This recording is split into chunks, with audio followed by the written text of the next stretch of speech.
Voy a presentarme y también a Brian. Soy Kabi Baba, soy profesor asistente de seguridad de salud en la Universidad de Chicago, pero también soy ingeniero mecánico, aunque ahora estoy trabajando en salud pública. Mi PhD es en ingeniería mecánica.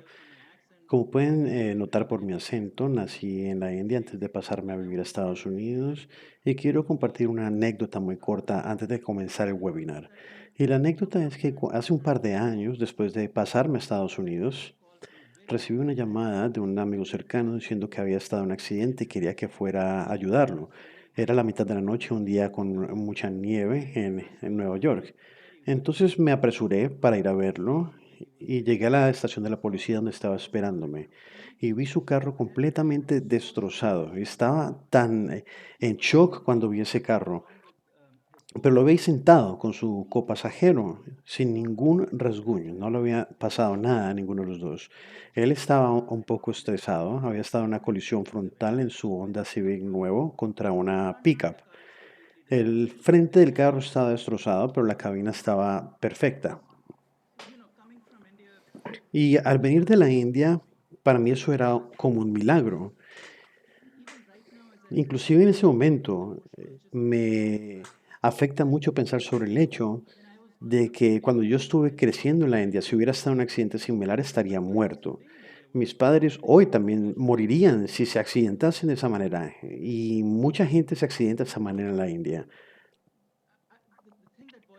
Y lo que más me molesta es que esas tecnologías existen. Y cuando la gente se accidenta en Estados Unidos, en Europa Occidental y otros países, sus carros no colapsan como los nuestros en la India o en Latinoamérica o en África.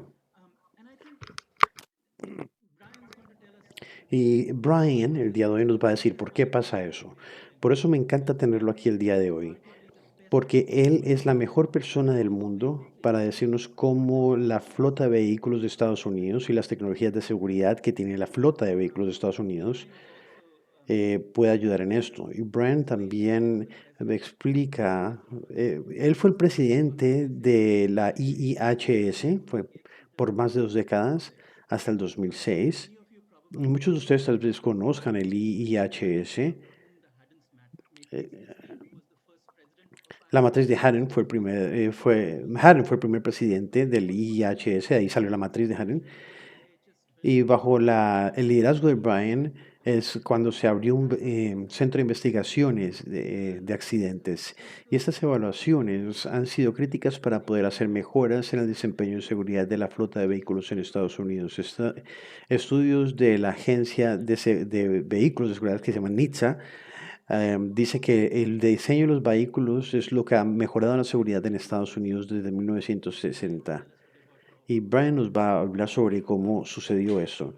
Brian es uno de los miembros fundadores de eCourse, la organización que está organizando esos webinars. Gracias, Brian. Tienes la palabra. Muy bien, comencemos entonces. En Estados Unidos se solía creer, y también en otros lugares, que no se podía vender un carro promoviendo la seguridad o diciendo que eran seguros.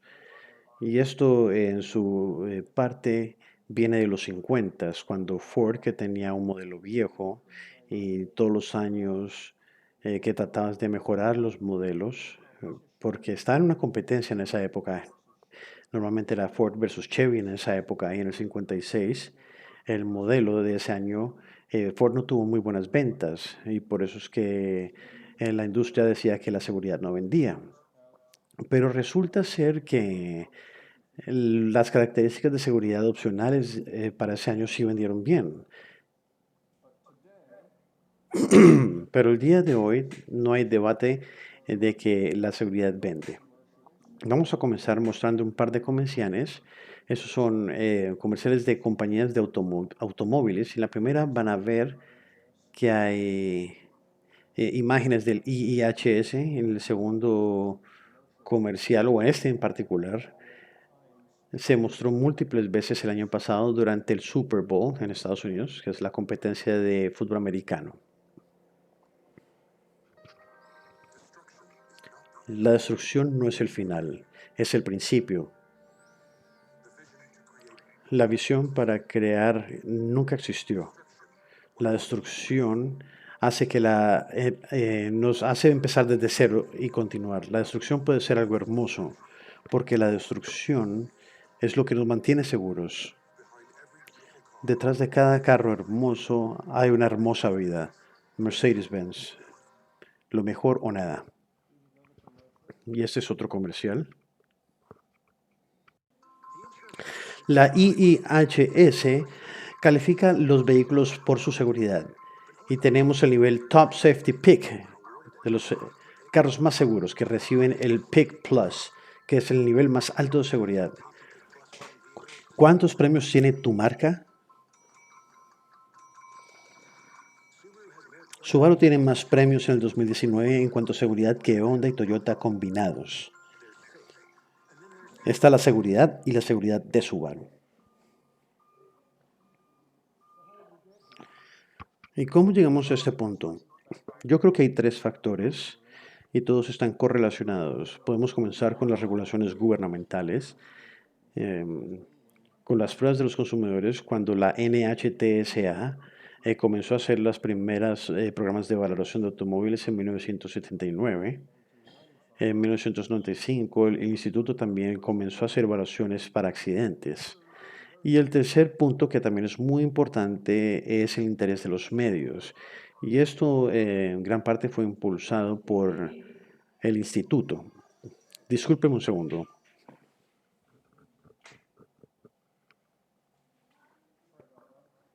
Disculpen por eso. Estamos en elecciones y estoy recibiendo muchas llamadas para ver por quién voy a votar.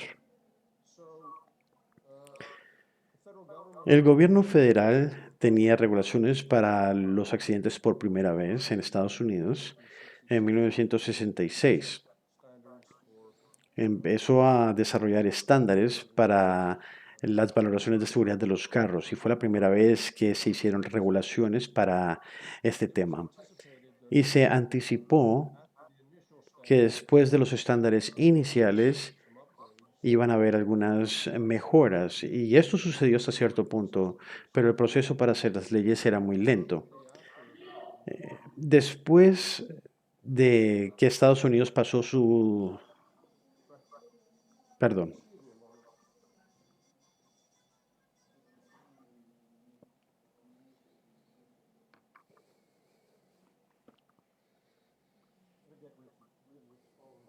Me voy a deshacer de ese teléfono.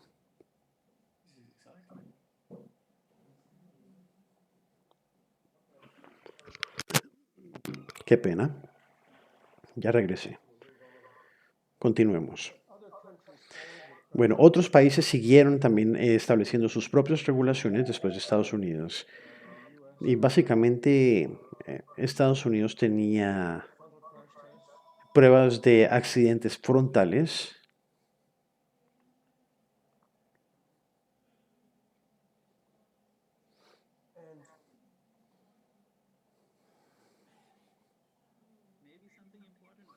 Tal vez es algo importante, Brian. No, son llamadas por lo de las elecciones. Pero bueno, continuemos. Hubo diferentes pruebas de accidentes en Estados Unidos y en Europa, pero ambos tenían que ver con las frontales, los accidentes frontales y laterales.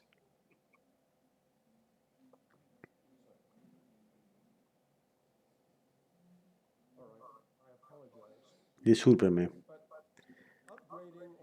Pero mejorar nuevas regulaciones o sacar nuevas regulaciones era un proceso tedioso y lento, también muy controversial, especialmente en 1969, cuando comenzaron a hacer reglas para los airbags, pero no fueron requeridos sino hasta 1998.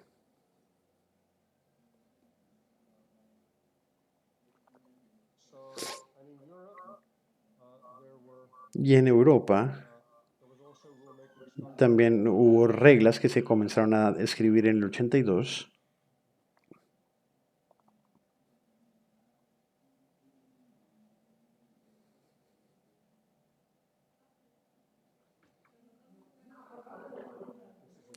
Discúlpenme, eso es un desastre.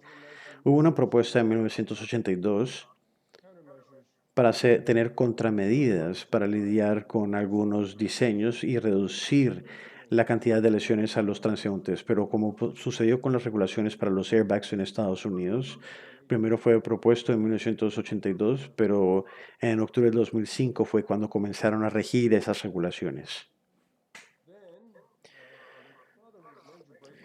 Y hubo otro acontecimiento en 1979. El NHTSA creó el nuevo programa de valoración de automóviles y en vez de tener las evaluaciones a 30 millas por hora, se programó a que fuera 35 millas por hora para poder ver las comparaciones y el desempeño. En el 95, el instituto comenzó a hacer evaluaciones de accidentes. En el 96 se creó el Euro NCAP y comenzaron a calificar los vehículos de pasajeros. Y desde mediados de los 90 ha habido una proliferación de programas de NCAP alrededor del mundo. La NHTSA y NCAP no han sido actualizados por mucho tiempo. Y por muchos años, virtualmente todos los vehículos probados no tienen una calificación de 5 estrellas. Y yo creo que esto es inútil cuando se dice que todos los carros son muy buenos, porque no lo son. Y las calificaciones de IIHS comenzaron unos años después. Y primero comenzamos viendo las diferentes pruebas posibles. Y comenzamos con lo que llamamos con el accidente frontal contra una barrera. Y ese tiene un overlap del 40%. Y se basó en la investigación que se están haciendo en los laboratorios en Inglaterra en ese momento, que pasaban de una prueba rígida a una prueba de overlap con una barrera deformable. Esa es la prueba del gobierno. Y uno de los principios que se tenía era que se debe. Es como si estuvieras empacando platos. Tienes que tener una caja fuerte. Si no tienes una caja fuerte y rígida, no importa qué tan bueno sea el empaque, vas a tener daños en los platos. Y esos principios aplican de la misma manera en los accidentes de automóviles. Y para 1995, cuando el instituto comenzó a hacer el primer programa, prácticamente todos los carros en el momento estaban recibiendo por lo menos 4 estrellas en el programa de NCAP. Pero en el mundo real, las cosas no son como se ven en los resultados de las pruebas. Entonces tomamos la investigación, o hicimos investigación al instituto, para ver formas para poder solucionar este problema y tener accidentes más realistas. Estamos viendo este tipo de accidentes frontales con 40% contra una superficie deformable, que fue la prueba de la barrera rígida, que es diferente. Y queríamos asegurarnos de lo que estamos haciendo con las pruebas de barreras, replicaran el mismo tipo de evento que en un accidente en la vida real. Entonces tuvimos la primera prueba de accidentes en el 95 a 40 millas por hora con 40% de overlap. Y trabajamos cercanamente con los medios para poder publicar estos resultados. Lo que acaban de ver y lo que están viendo nuevamente en cámara lenta son las primeras imágenes de una prueba nueva, muy diferente a la prueba que está haciendo el gobierno para medir la seguridad y con resultados muy diferentes. Lo que esto significa para ustedes es que tu automóvil tal vez no sea tan seguro como lo crees. Lee Thompson tiene un reporte exclusivo sobre los resultados de esta nueva prueba. Miren y verifiquen cómo están sus carros. Así se ve la prueba del gobierno. Y ese es el mismo carro que acabaron de ver en la prueba del gobierno. Y esta es la de nosotros. Miren la diferencia en el desempeño. Increíble. Todos los carros les está yendo bien en la prueba del gobierno, pero no a todos les va bien en esta prueba.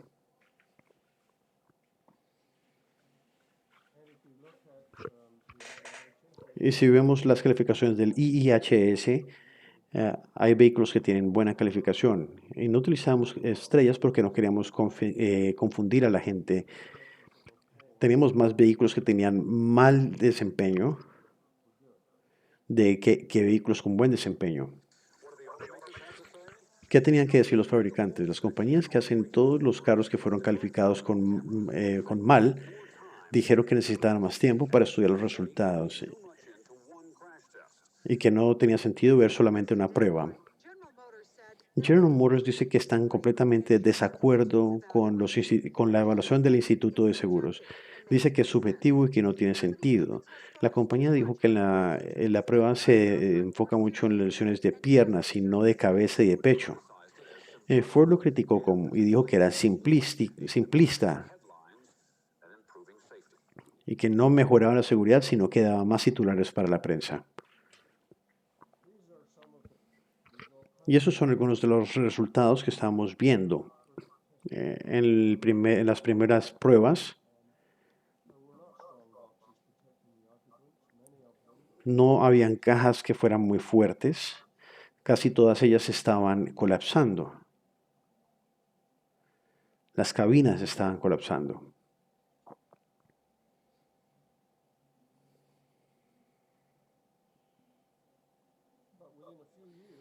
Pero años después, un par de años después, en algunos casos, las cosas cambiaron. Son los mismos cuatro vehículos. Ahora tenemos una cabina más fuerte, una caja más fuerte.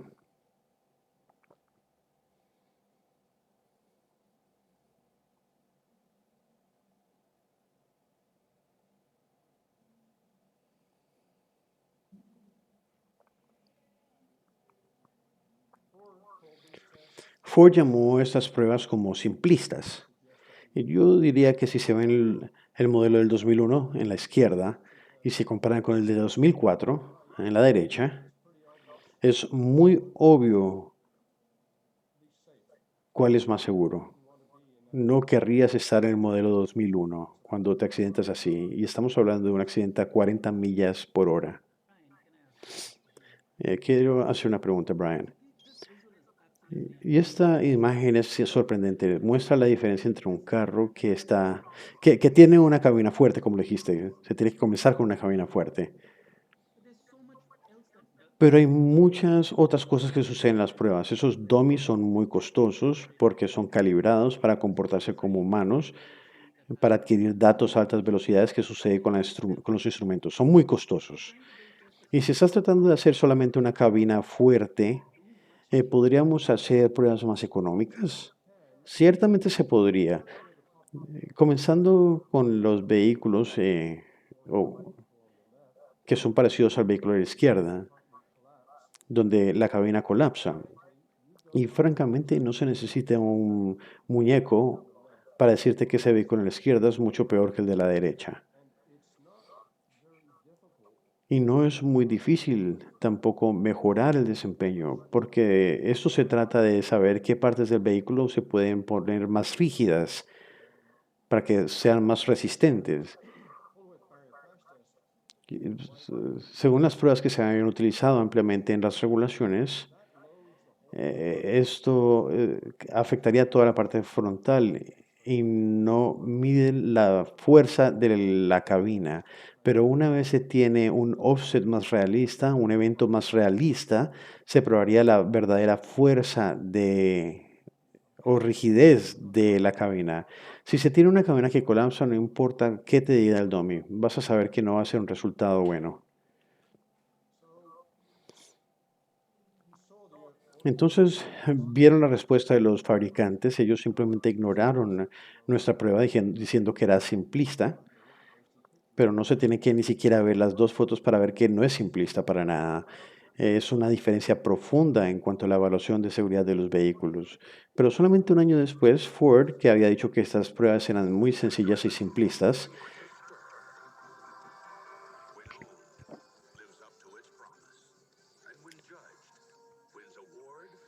nos ganamos premio tras premio tras premio tras premio. El nuevo Ford Taurus, la historia de éxito que nunca termina, haciendo que el sueño sea realidad. Pueden ver que ese es el principio de la competencia cuando se trata de seguridad. En este caso, Ford estaba promocionando el hecho de que obtuvieran buena calificación del instituto. Y con los años, la prueba pasó de una mayoría de vehículos que no les iba muy bien al día de hoy, donde todos los vehículos que son probados por el instituto tienen una buena calificación. Toyota le dijo a NBC News que ha tomado pasos para mejorar la seguridad.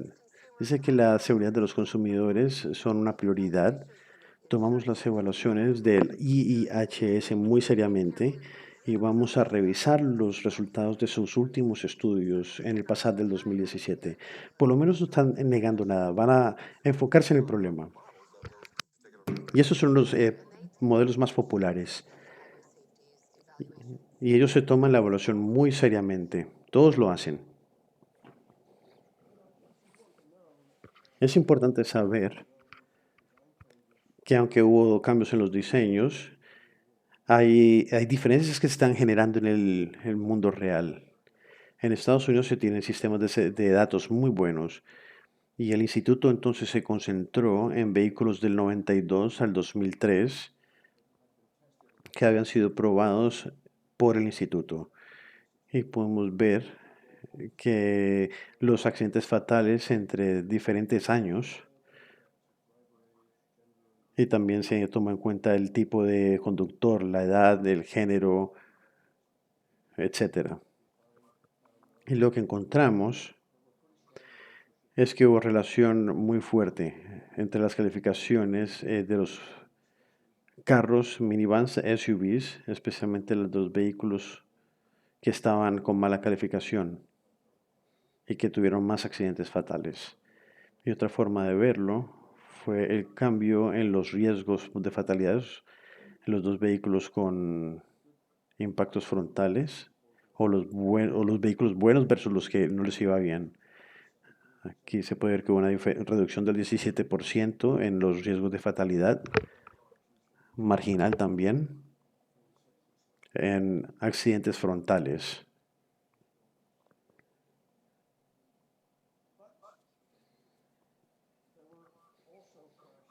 También hubo accidentes donde se hizo la prueba que tiene un overlap de 40%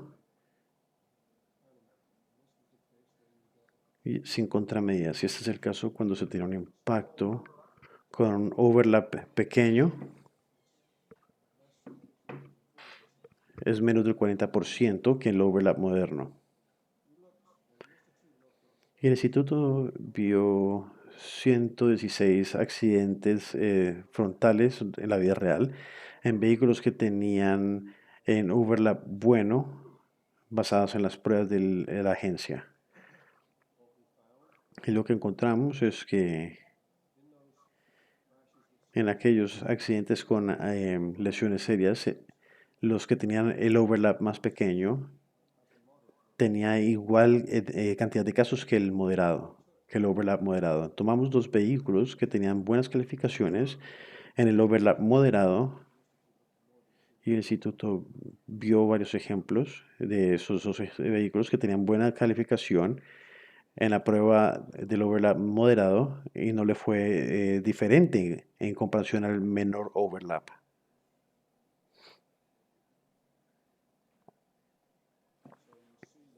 Entonces pueden ver que hay un mal desempeño en la izquierda y un buen desempeño en la derecha, indicando que el overlap moderado no tiene mejoras significativas. El instituto comenzó a hacer un programa de overlap pequeño. En el 2012 se puede ver que las calificaciones fueron mejorando a lo largo del tiempo. Sin embargo, el instituto también encontró que las contramedidas del small overlap no estaban apareciendo en la parte del pasajero, porque las pruebas del instituto en ese momento solamente se enfocaban en el lado del conductor. Entonces aquí hay dos vehículos. Un vehículo tiene la contramedida para el overlap pequeño que solamente estaba en el lado del conductor, pero aquí tenemos otro vehículo donde la medida del overlap está en ambos lados, que es lo que se debería hacer. Y el peor ejemplo de esto es la RAV4 de Toyota, que fue probado en el lado del conductor y que tuvo buen desempeño, que se ve en la izquierda, pero con la prueba del narrow overlap o el overlap más pequeño en el lado del pasajero tenía una intrusión de 13 pulgadas adicionales dentro de la cabina porque habían decidido no poner una contramedida en el lado del pasajero.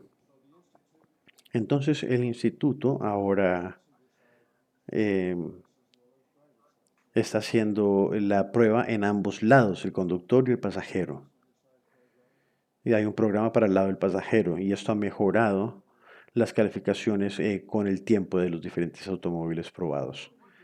¿Y qué hacemos después en cuanto a los accidentes frontales? Porque creo que el overlap moderado y el más pequeño o el narrow manejó muchos de los problemas que se tenían en los accidentes frontales, especialmente para los pasajeros frontales del frente. Pero si vemos la diferencia en lesiones fatales, en accidentes frontales y traseros,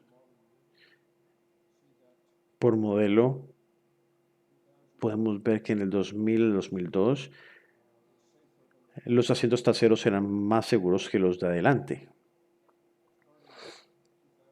Pero desde el 2002 comenzamos a ver que el asiento frontal se volvió más seguro que el trasero, a medida que salían diseños mejorados.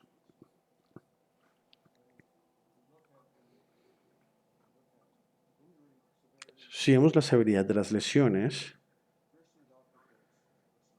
para los ocupantes del frente y los de atrás, notarán que hay un resultado negativo, donde los ocupantes de atrás ahora les va peor que los del frente en los accidentes frontales. Se pensaba que el asiento trasero era más seguro, pero ya no es el caso.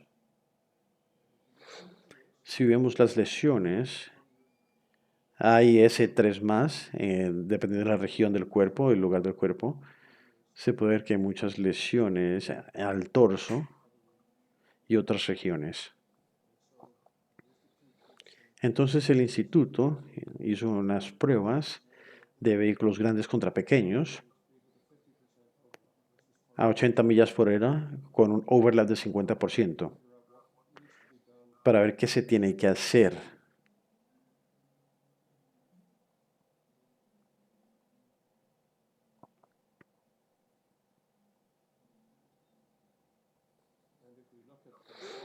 Si vemos los resultados para el carro grande,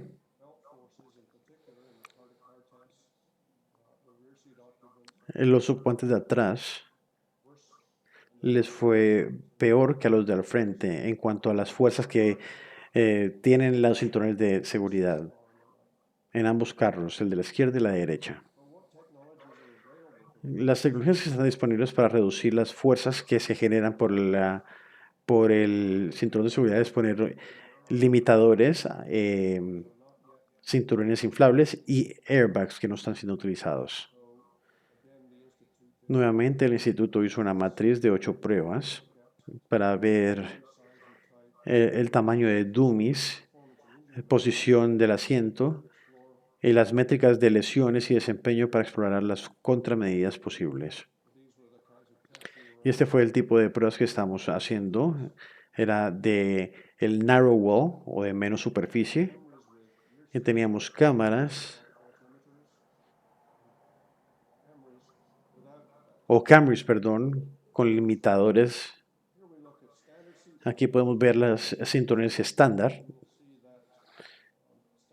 Y van a ver que los cinturones estándar, cuando hay mucho movimiento hacia el frente, se afecta el pecho.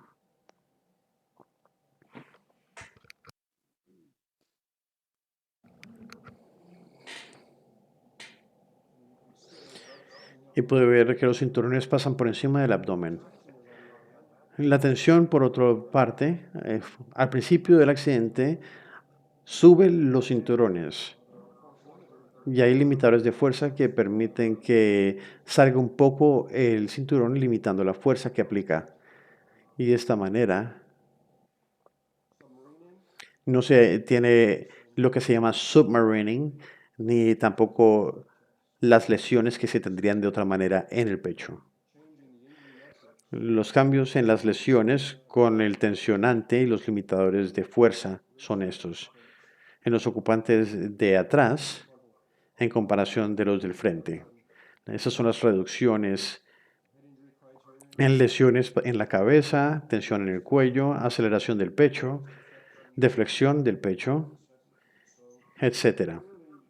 Entonces, claramente esas tecnologías pueden hacer una diferencia en los accidentes frontales, en los ocupantes de atrás. Y el instituto en este momento está en el proceso de desarrollar protocolos de prueba para los ocupantes de atrás que van a estar incluidos en el programa de accidentes frontales del instituto. Quiero hacer una pregunta. Primero que todo, quería comentar que es sorprendente saber que hemos llegado a un punto en donde un pasajero de al frente con cinturón está más seguro que uno de atrás con cinturón también en un accidente.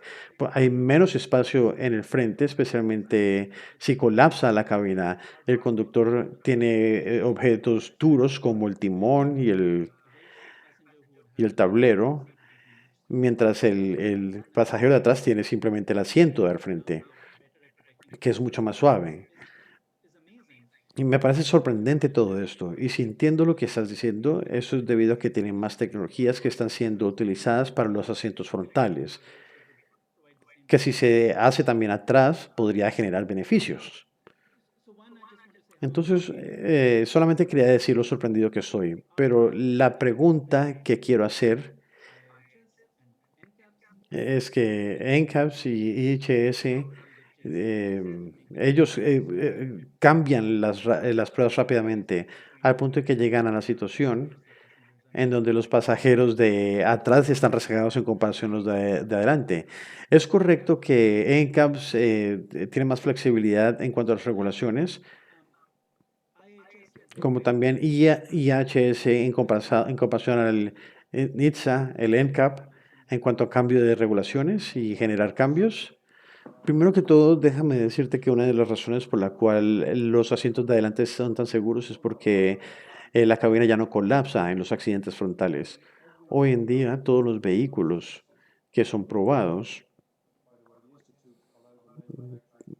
el instituto permite darle datos al fabricante sobre la seguridad de los carros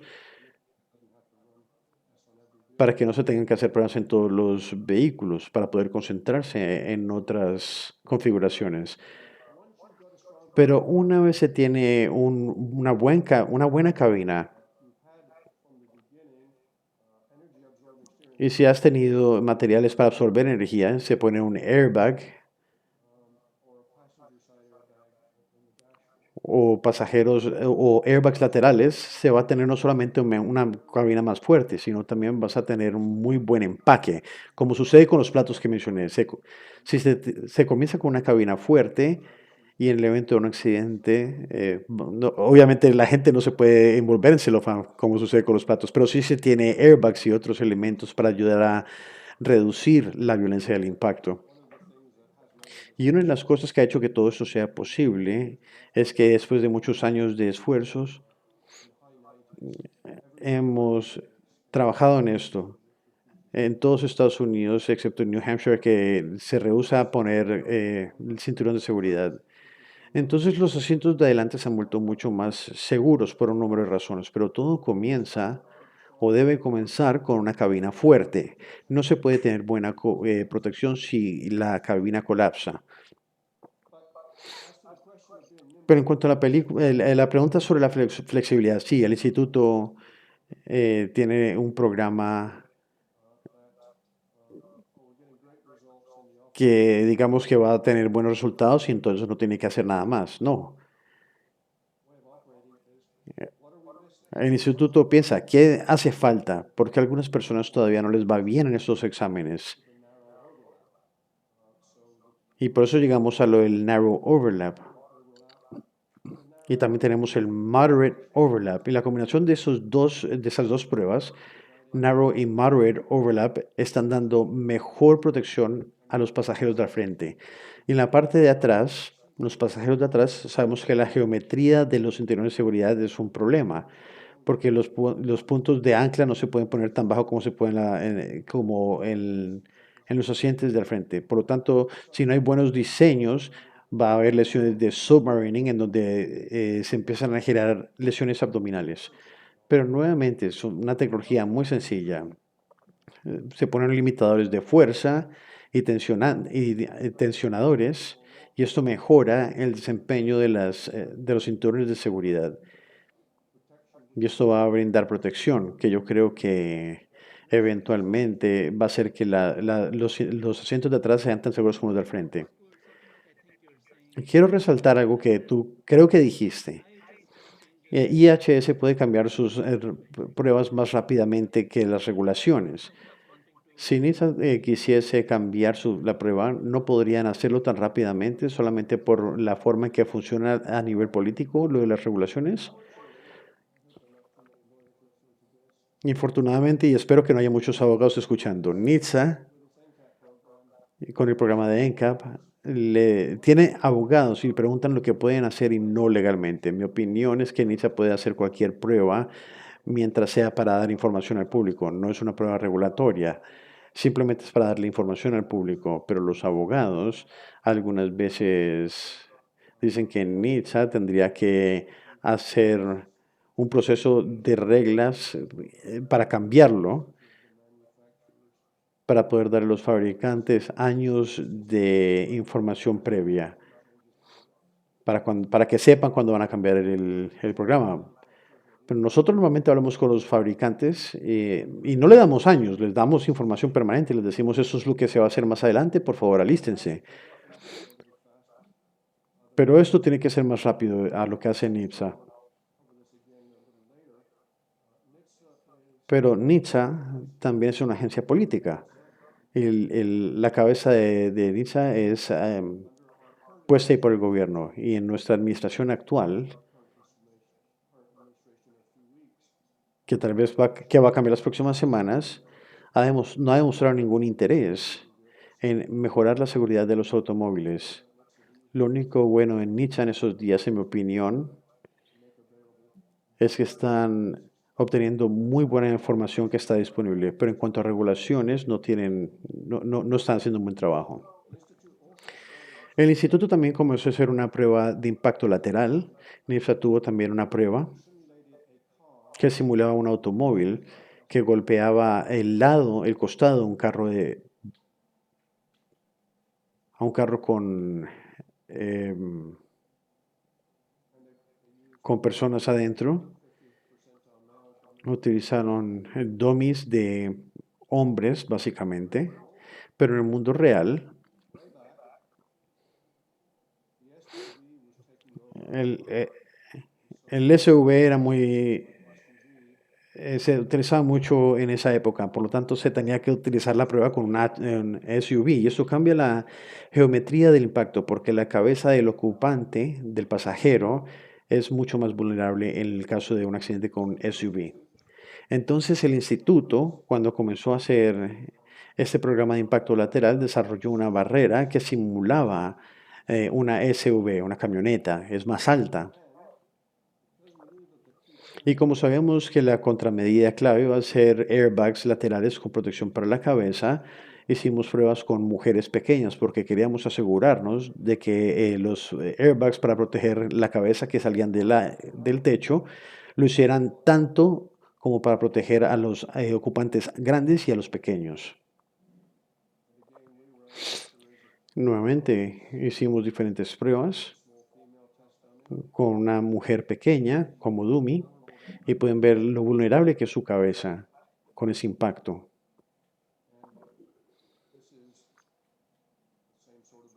Y ese es el mismo tipo de evento con la barrera del instituto.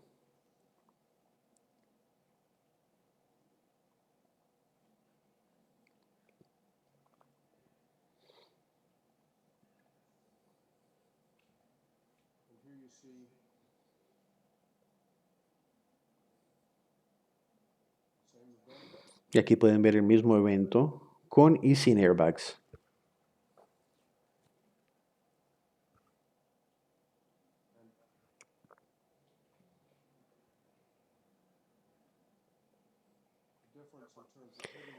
Y la diferencia en cuanto al riesgo de la cabeza, la reducción en el riesgo de la lesión es muy alto.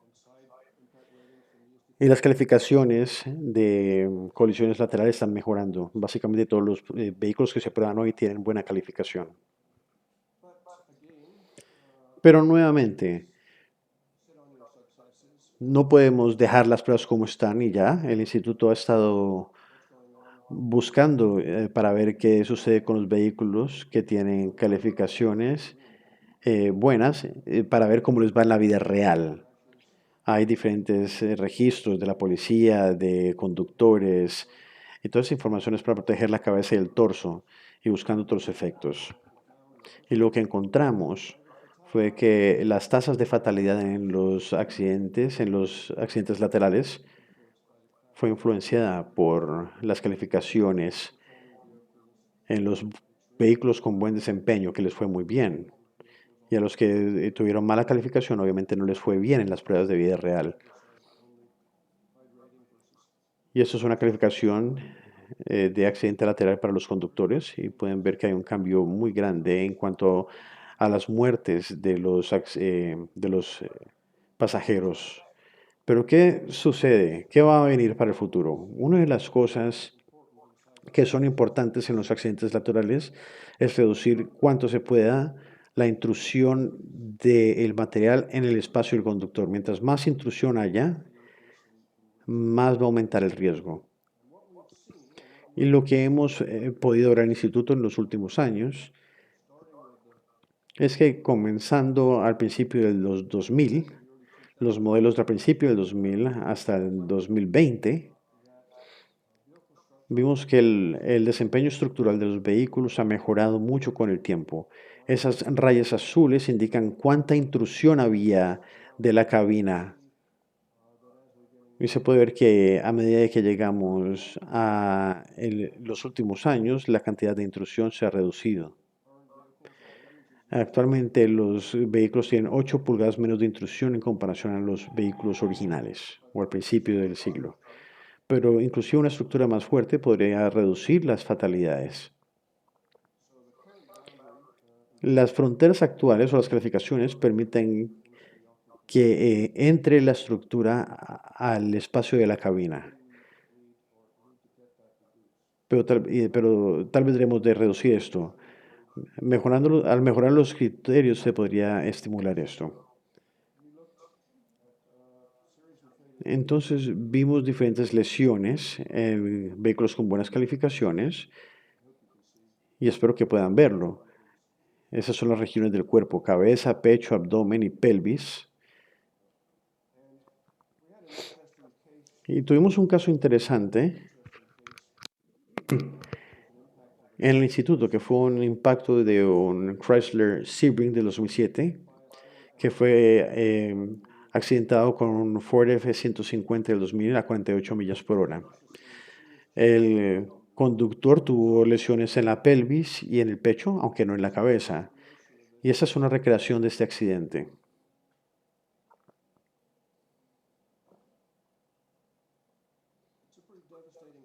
Es un accidente devastador.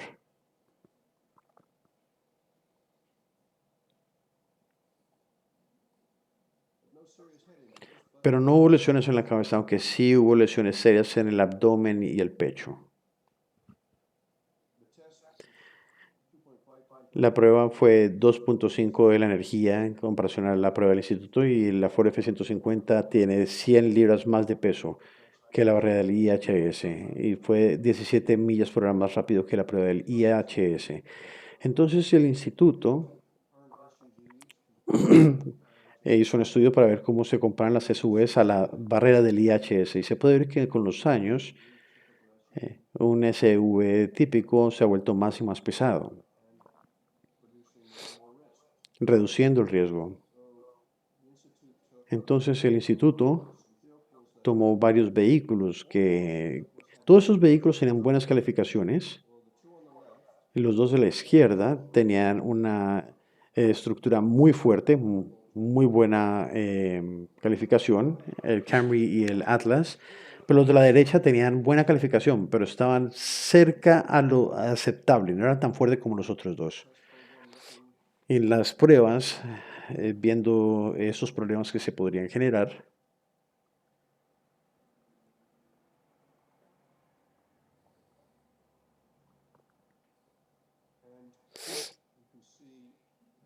y podrán ver que la prueba de con mayor severidad, los de buen desempeño tenían todavía buena calificación, pero los que estaban en la franja pasaron a pobre. Entonces el instituto comenzó a ver una barrera de alta severidad y cómo se compara con una SV. Y la barrera golpea lejos de la barrera.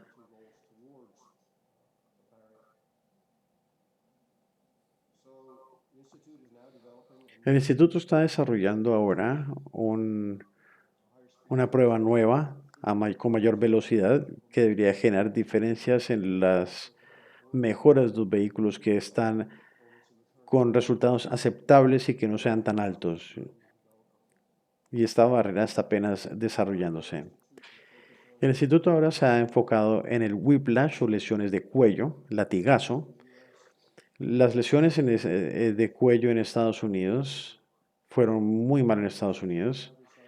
Eso es un hombre de una altura promedio y pueden ver que no tiene mucha protección para proteger su cuello cuando hay un impacto por atrás.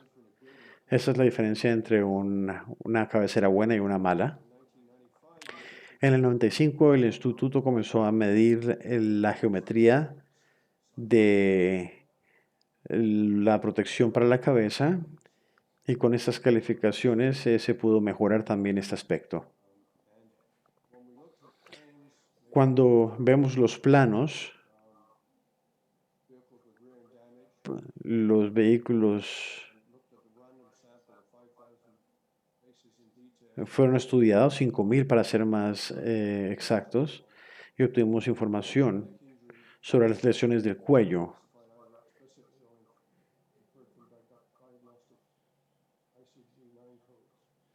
Basados en los códigos IDC-9.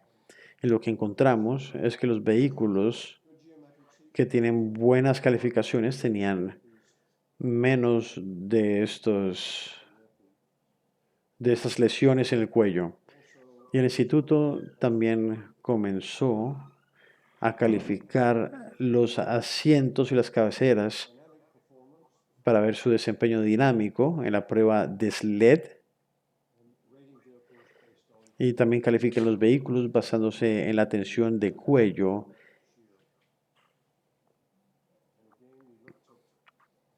Y nuevamente vimos reclamos en Estados Unidos de SUVs. Se examinaron 3.000 casos.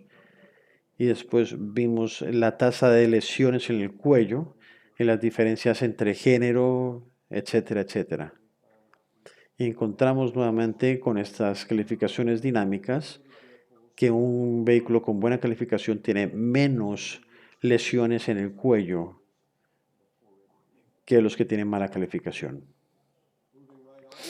Ahora continuamos viendo la fuerza del techo. Esta es una estática, no es dinámica. Se basa con los requerimientos de NHTSA para aplastamiento del techo. Vimos un par de vehículos y estuvimos viendo los efectos de otros factores y un aumento de unidad en fuerza reduce 5 pulgadas de aplastamiento y esto reduce la posibilidad de lesiones. El instituto pone los carros en una base y se mide la fuerza máxima que se le aplica con 5 centímetros de aplastamiento. Y en el gráfico de la derecha puede ver los requerimientos del IIHS que son mucho más severos que los de NHTSA.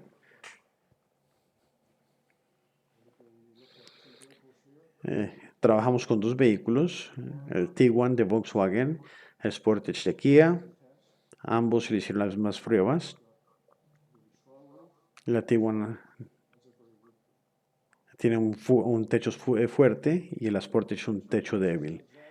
Y eso es un ejemplo de un caso donde NHTSA mejoró los requerimientos del 200, para el 2017 y pueden ver que las calificaciones de la rigidez del techo ha mejorado. Y esto es importante porque esta es la misma historia con la que comenzamos.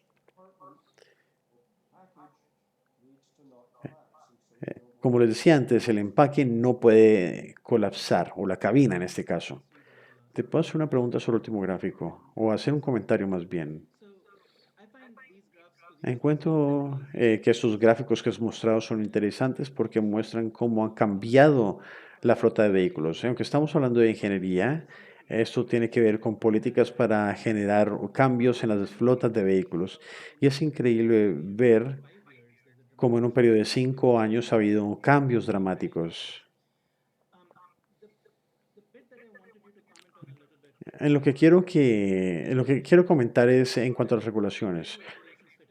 ¿Dónde caben las regulaciones? Aquí en otra diapositiva dijiste que los requerimientos del NHTSA son mucho más bajos para accidentes que involucren el techo.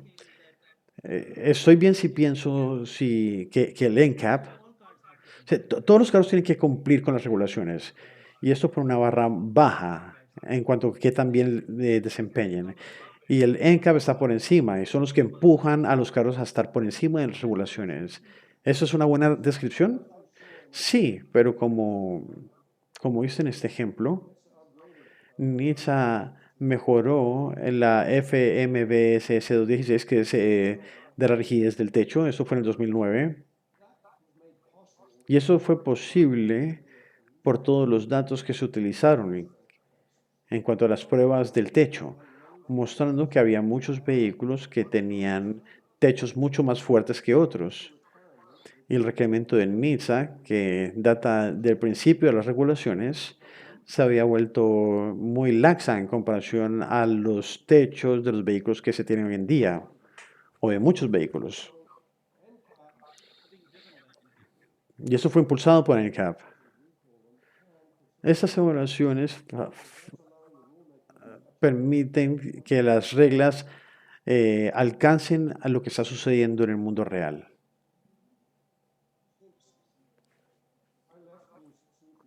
Desde que me fui al instituto, este se expandió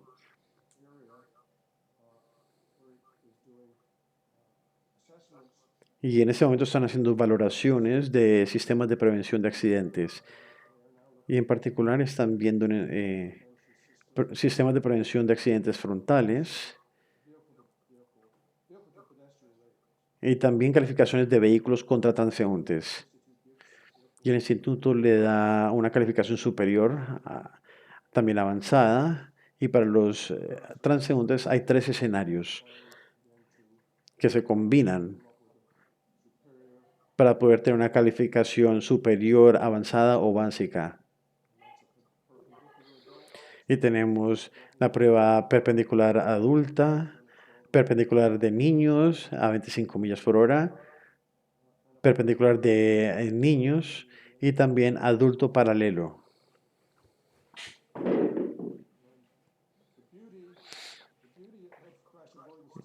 Y lo bueno de estas pruebas es que no se destruyen los vehículos. Es mucho menos costoso hacer estas pruebas.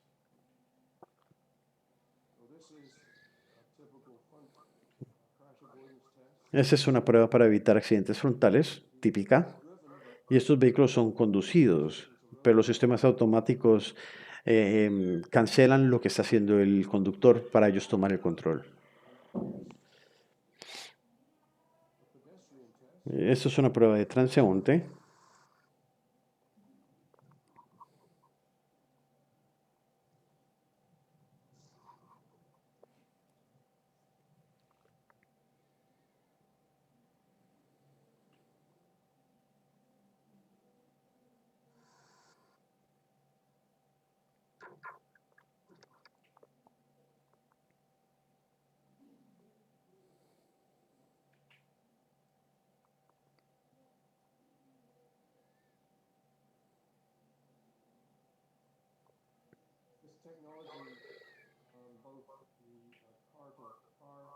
Esta tecnología en cuanto a carro, prevención carro a carro y también prevención de carro a transeúnte, esos sistemas van a ser estándar en prácticamente todos los nuevos modelos en Estados Unidos.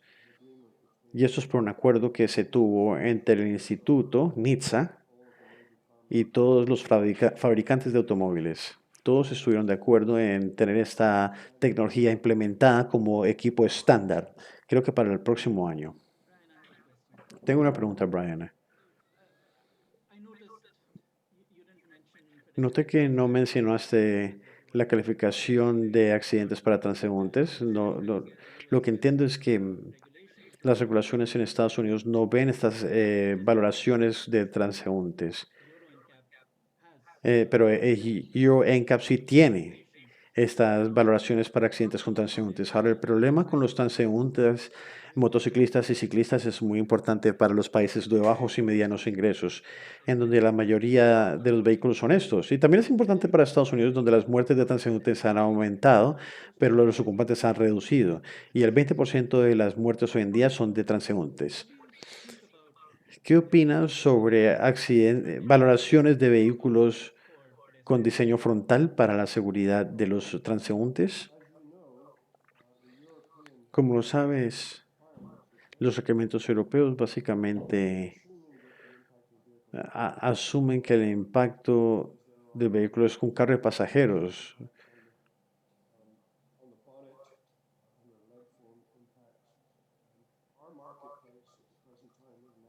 En ese momento, en el mercado, el 100% de los carros son SUVs que tienen geometrías frontales muy diferentes y que no son favorables para los transeúntes. Y yo creo que para el momento que suceda esto, así haya voluntad de poner un sistema de detección de transeúntes en Estados Unidos, la tecnología para evitar accidentes, en mi opinión, va a ser mucho más efectiva para reducir las consecuencias de un impacto. Yo creo que eso es mucho mejor si se puede tener una tecnología que evite el impacto. Entonces yo diría que en Estados Unidos no hay posibilidad para este punto de que exista un requerimiento para los transeúntes, porque este va a ser sobrepuesto por el sistema para evitar accidentes. Y se tienen que hacer pruebas para manejar los diferentes puntos de una SUV. Pero tienen carros todavía en Estados Unidos, automóviles. En ese momento, el 90% de los vehículos nuevos en Estados Unidos son SUVs. Son SUVs o pickups. Y el frente de un pickup es peor que el de una SUV. Y para ponerlo en perspectiva, el vehículo que más se vende en Estados Unidos es la Ford F-150, una pickup. Estaban vendiendo más de 1 millón de unidades de esos vehículos todos los años, año tras año. Y esa geometría frontal no es beneficiosa para los transeúntes. Entiendo el punto sobre las SUVs, pero si los carros que se venden son una pequeña flota, son una pequeña parte de la flota, ¿no valdría la pena regularse? No, no creo, porque Nissan consideró hacerlo hace muchos años. Hicieron un beneficio, un análisis costo-beneficio y concluyeron que no podían justificar la regulación y no querían que los beneficios iban a ser suficientes.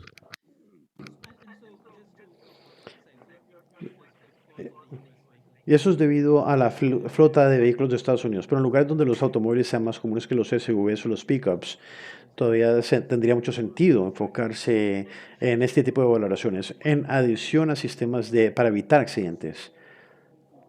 Yo diría que si tienes que hacer uno, sería hacer la tecnología para evitar accidentes, porque obviamente va a ser mucho más efectivo que, que decir, hagamos que las lesiones que se causen por impacto vayan a ser menores. que no sean tan severas, porque aún van a haber lesiones.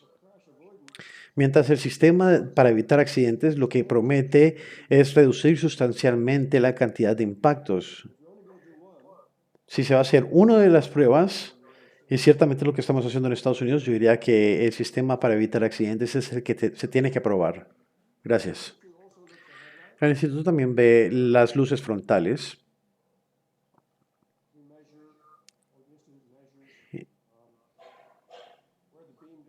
y se mide a dónde va la luz, si va al frente, en las curvas para dónde va también, y se puede ver los colores blancos y azules. Esas son las fronteras a donde quieres que esté el desempeño.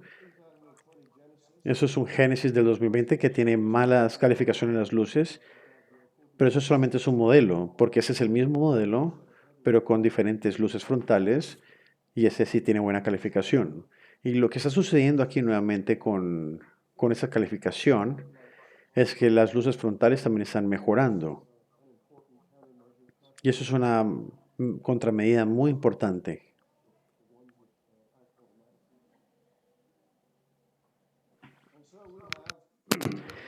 Entonces tenemos, o el instituto tiene el Top Safety Pick Plus y también el Top Safety Pick.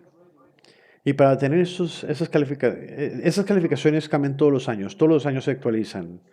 Hablamos con los fabricantes y les decimos, miren, así es como hicimos la prueba hace 5 años y nos tienen que decir cuáles han sido los resultados, cómo les está yendo hoy en día, en dónde estamos hoy en día. El programa de NCAP de NHTSA no, no tiene sentido hoy en día porque anunció una actualización en el 2015, pero fue anulada en el 2017. La administración actual ha mostrado muy poco interés en iniciativas que impulsen la seguridad de los vehículos.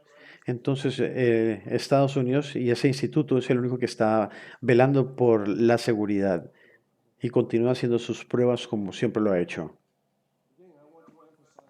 Y quiero enfatizar nuevamente en que esto ha llevado a una competencia para la seguridad. Hay varios comerciales que me gustaría mostrar y qué pena por demorarme tanto en todo esto, pero los fabricantes han aceptado competir con seguridad. El hielo y la nieve no tienen nada que hacer con el all-wheel drive. Descubran los SUVs que son seguras y también con estilo, como estas. Todos son parte de la familia de Hyundai con 10 modelos que están en el Top Safety Picks del IIHS. Es mucho más que solamente un buen negocio.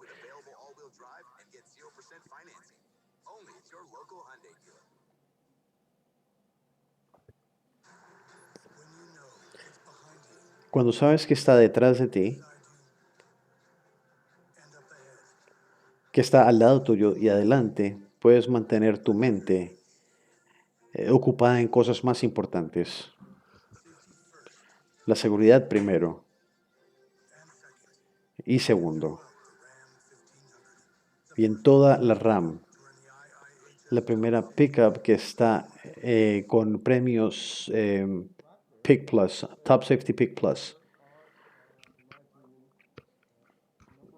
En mi opinión hay varias claves. Es muy importante que los medios se involucren. Si se hace eso, se puede obtener un muy buen video. En nuestras instalaciones, una de las cosas importantes en el diseño era tener un lugar donde pudiéramos grabar excelentes videos. Porque si se tienen videos de mala calidad o fotos de mala calidad, nunca vas a salir en televisión. Puede sonar trivial, pero lo que cambió las cosas en Estados Unidos fueron las imágenes y los videos tan buenos que se hicieron de las cabinas colapsando. Y el público podía ver esto. Y no tenían que darles números ni nada. Simplemente podían observar en las imágenes con la comparación de las F-150 que un vehículo iba a ser mucho más seguro que el otro. Y esa ha sido la razón por la cual las cosas han funcionado bien en Estados Unidos. La clave entonces es que queremos carros con cabinas fuertes, sistemas de restricción y fotos e imágenes muy buenas que muestren los vehículos que tienen cabinas débiles y mostrando cómo colapsan. Hey, Brian,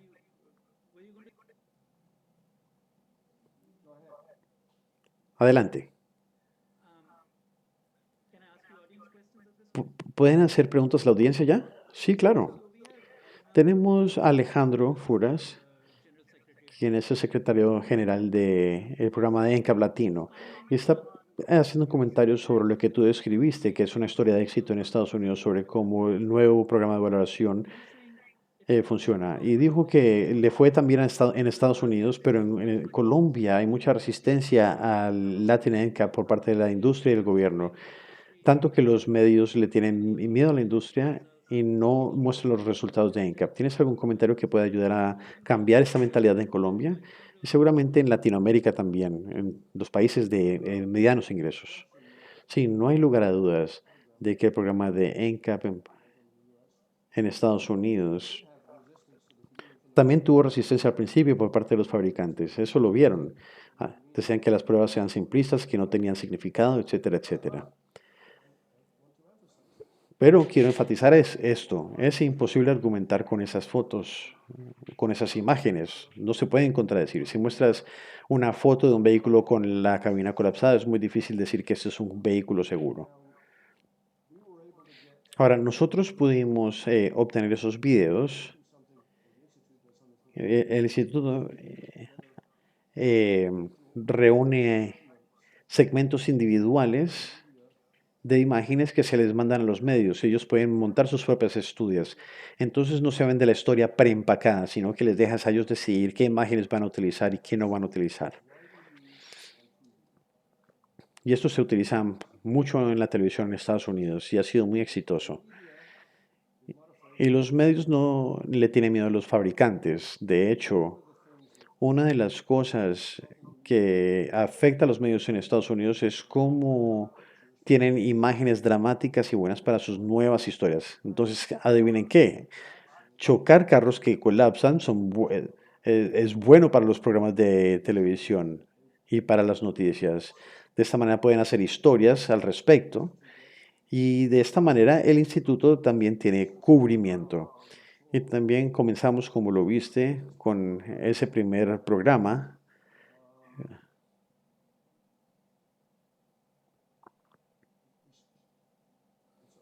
Qué pena, disculpen.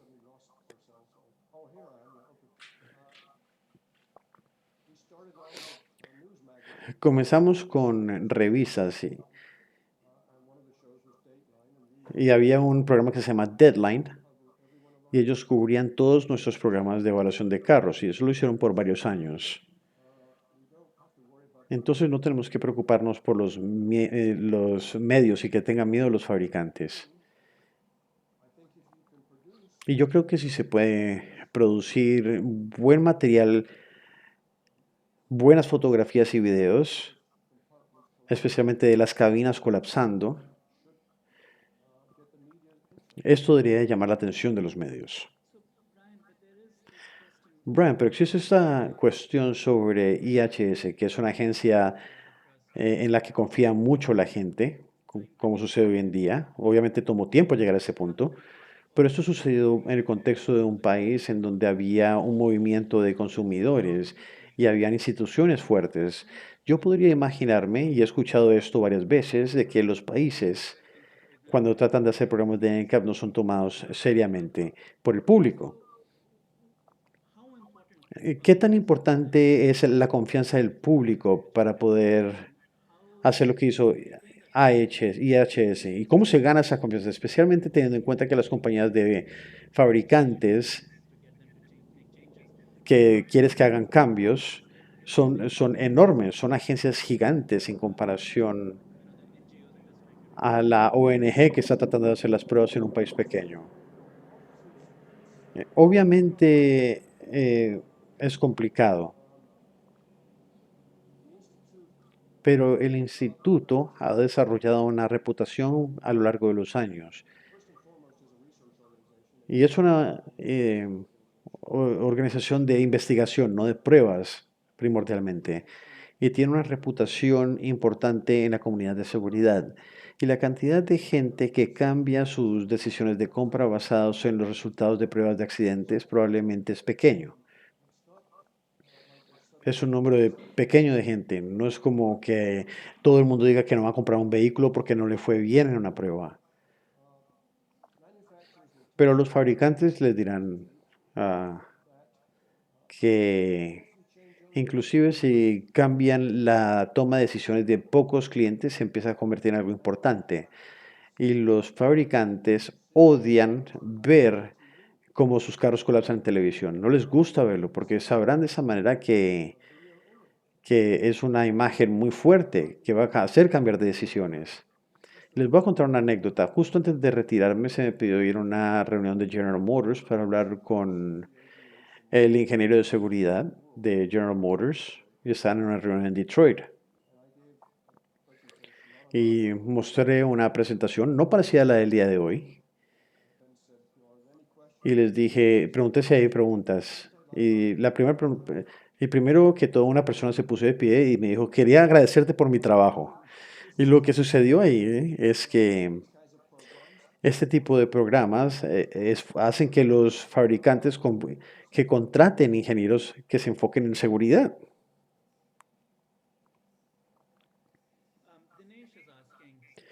Dennis pregunta, ya que la mayoría de los países no van a tener un IHS, algunos grupos deberían de tratar de eh, s- trabajar con las pruebas que hace IHS con modelos de otros países.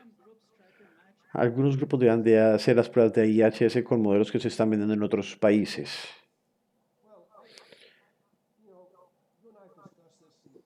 Nosotros ya hemos hablado de esto en el pasado. Y si yo fuese a comenzar un programa en India o Latinoamérica, yo pensaría seriamente sobre hacer pruebas muy sencillas. Haría pruebas de un 40% de overlap a 56 kilómetros por hora. Y tal vez pondría dummies en el carro, tal vez no, porque lo único que quiero hacer es tener el resultado de las pruebas. Y en este caso lo que más queremos son las comparaciones de las fotografías, porque esperarías, y encontramos esto en el primer programa también, por cierto, que habían vehículos que no colapsaban, aunque la mayoría de ellos sí lo hacían. Entonces, lo que querríamos hacer es porque no todos se diseñan como esos que no colapsan.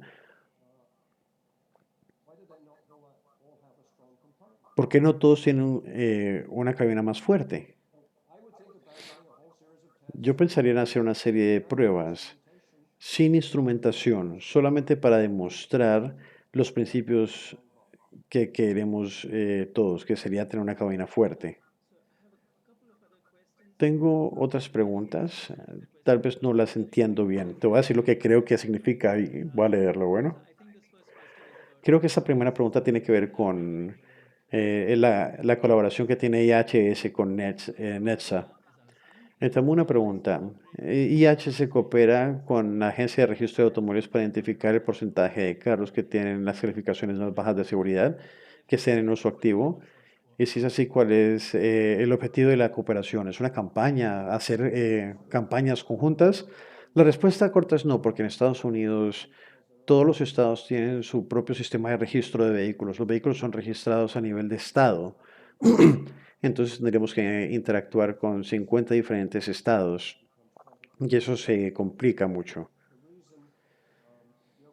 La razón por la cual la seguridad de los vehículos, porque esto fue tomado en cuenta a nivel nacional, es porque muy temprano se hizo importante porque hay comercio interestatal. Y si es importante en esta área, los vehículos que se vendían ahí podrían empezar a necesitar regulaciones.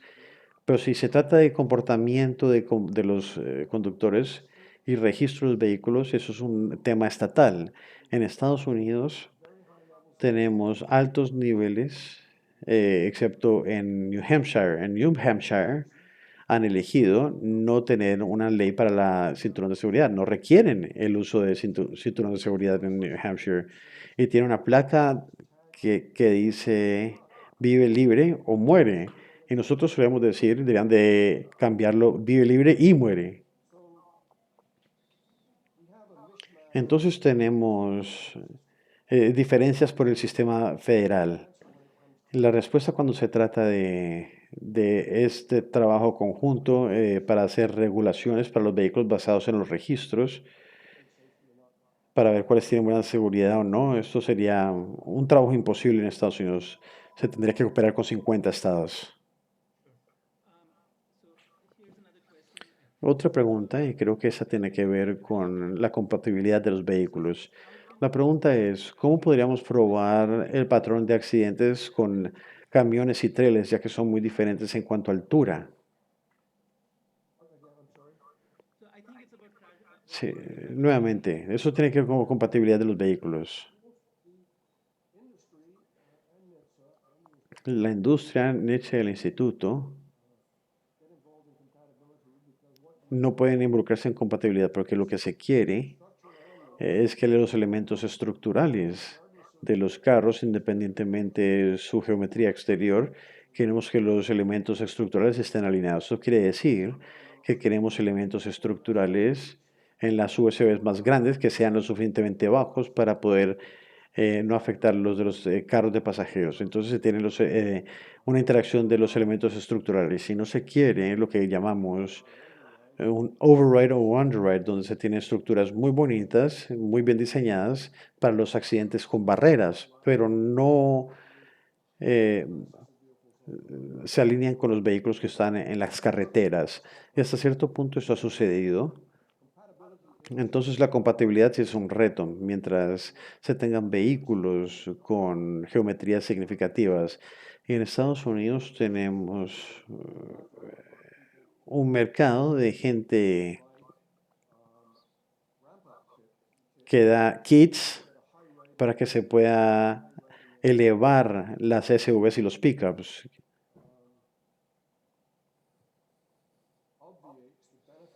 Algo que aniquila los esfuerzos de los fabricantes para que los vehículos sean compatibles. La última pregunta que te voy a hacer, porque se nos acaba el tiempo, tiene que ver con los costos. He escuchado decir en presentaciones de Alejandro Furar y otros que los fabricantes reclaman que hacer los cambios que están siendo solicitados para que les vayan estas pruebas o para cumplir con las regulaciones va a aumentar el costo de los vehículos. Y hay otra pregunta sobre los modelos nuevos que son muy costosos y es muy difícil que los países de bajos ingresos o medianos ingresos compren esos carros. ¿Es esto cierto? ¿Es cierto ese reclamo que cumplir con las regulaciones o cumplir con las pruebas de los NCAPs va a aumentar el costo de los vehículos? Remontémonos a lo básico. Lo que se quiere es una cabina fuerte. Y lo que vimos al principio, junto con los fabricantes, es que esto tiene que ver con qué partes del vehículo son más fuertes y otras menos fuertes, y dónde se absorbe la energía. Para absorber la energía de un accidente sin colapsar la cabina. Y yo diría que no hay un costo significativo. Obviamente hay un tema con rediseño. Cuando se rediseñan los vehículos, deben de estar pensando sobre qué partes del vehículo quieren que sean más rígidas y más fuertes. Y debería ser el compartimiento o la cabina. ¿Y qué parte quieren que absorba la energía? Y en este caso sería el frente y la parte trasera. Y también la parte lateral de los carros. Los airbags hoy en día son muy económicos. No es una tecnología demasiado costosa, pero sí hay un costo, obviamente. Y la forma en que se están fabricando los airbags hoy en día hace que el costo sea muy económico. Obviamente se tiene que incluir el diseño en el vehículo para poner los airbags y francamente hay problemas si no tienes cinturones de seguridad que sean altos. Y esto depende también, depende de que la gente utilice los cinturones. Si hay una cabina fuerte pero sin cinturones de seguridad, no va a funcionar. Queremos que hayan leyes para el uso de cinturón de seguridad, porque esto es un factor de comportamiento que es muy importante. Y esto existe en Estados Unidos, excepto en New Hampshire. Muchas gracias, Brian. Yo creo que esto fue una excelente presentación. Y para cerrar, me gustaría resaltar que nosotros hicimos un estudio recientemente, y Brian fue uno de nuestros consejeros, en donde queríamos estimar cuántas personas, cuántas vidas se salvarían en Latinoamérica si todos los carros de la región tuviesen un desempeño similar al de los automóviles que tienen en Estados Unidos. Y vimos una docena de tecnologías que han sido utilizadas por mucho tiempo en Estados Unidos. No vimos algunas de tecnologías como por ejemplo frenado automático, que son tecnologías nuevas en Estados Unidos. Me refiero a cosas que han existido por mucho tiempo y el análisis demostró que Latinoamérica tendría 20% menos muertes, lo que es mucho. Pero si solamente cogemos las tecnologías que existen y las empezamos a utilizar en Latinoamérica, Latinoamérica ganaría mucho.